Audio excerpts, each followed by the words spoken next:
Les pays africains à l'honneur à l'occasion de la 7e conférence internationale de Tokyo sur le développement de l'Afrique.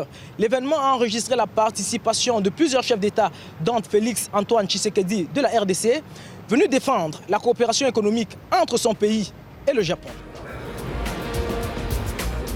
Félix Tshisekedi est le tout premier chef de l'État congolais à participer en personne à un sommet de la TICAD. Et il ne s'en cache pas, il est venu au Japon pour trouver des solutions à sa politique économique. En marge des réunions bilatérales avec ses homologues, il est allé à la rencontre des grandes entreprises présentes au Forum Japon-Afrique, organisé par le gouvernement japonais.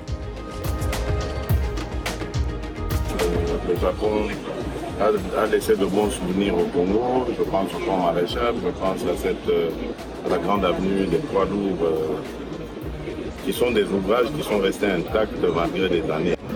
Et ça continue. Le nombre de chefs d'entreprise, et non des moindres, que j'ai reçus prouve l'intérêt manifeste que le Japon attache pour mon pays et j'en suis fier. Les pays de la TICAD ont opté pour une coopération davantage axée sur les échanges économiques entre le Japon et l'Afrique. Afin d'arriver à accélérer le développement du continent par les affaires, l'Organisation japonaise du commerce extérieur se propose d'accompagner les entreprises africaines à structurer leurs projets dans les standards de Tokyo.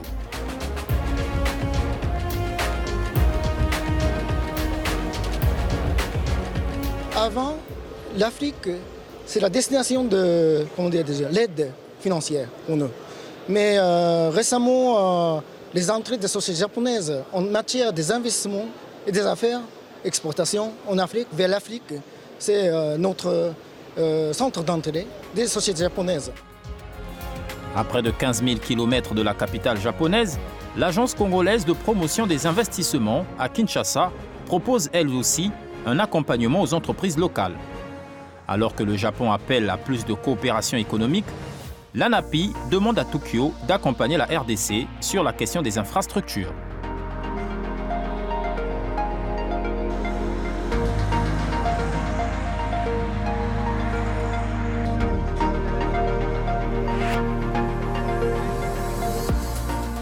Aujourd'hui, avec le Japon, on n'a plus accès à certains fonds sous des conditions concessionnelles. Nous espérons que nous pourrons y arriver. Ce que nous attendons, c'est qu'ils puissent avoir un regard sur la question de l'électricité. Je parle de Inga, je parle du Grand Inga, par exemple. Nous attendons d'eux une certaine participation sur la question des infrastructures. Quand les Japonais se mettent à faire quelque chose, il y a du sérieux, il y a une longévité et il y a une assurance que le produit est assez bien fait. La République démocratique du Congo veut renforcer ses relations économiques avec le Japon dans le cadre de la TICAD 7, la 7e conférence internationale de Tokyo sur le développement de l'Afrique. Mais Kinshasa est déjà bénéficiaire des retombées des précédentes TICAD, comme ici, à la venue des poids lourds de la capitale congolaise, ou en termes de formation professionnelle au bénéfice des jeunes, ou encore de l'organisation de la riposte contre la maladie à virus Ebola. L'engagement du Japon sur les questions de sécurité humaine et singulièrement en matière de recherche sur le virus Ebola est visible à l'Institut de recherche biomédicale de Kinshasa. Dispositif de dépistage rapide, équipement de protection pour les chercheurs, le soutien des Japonais s'étend jusque dans les provinces congolaises.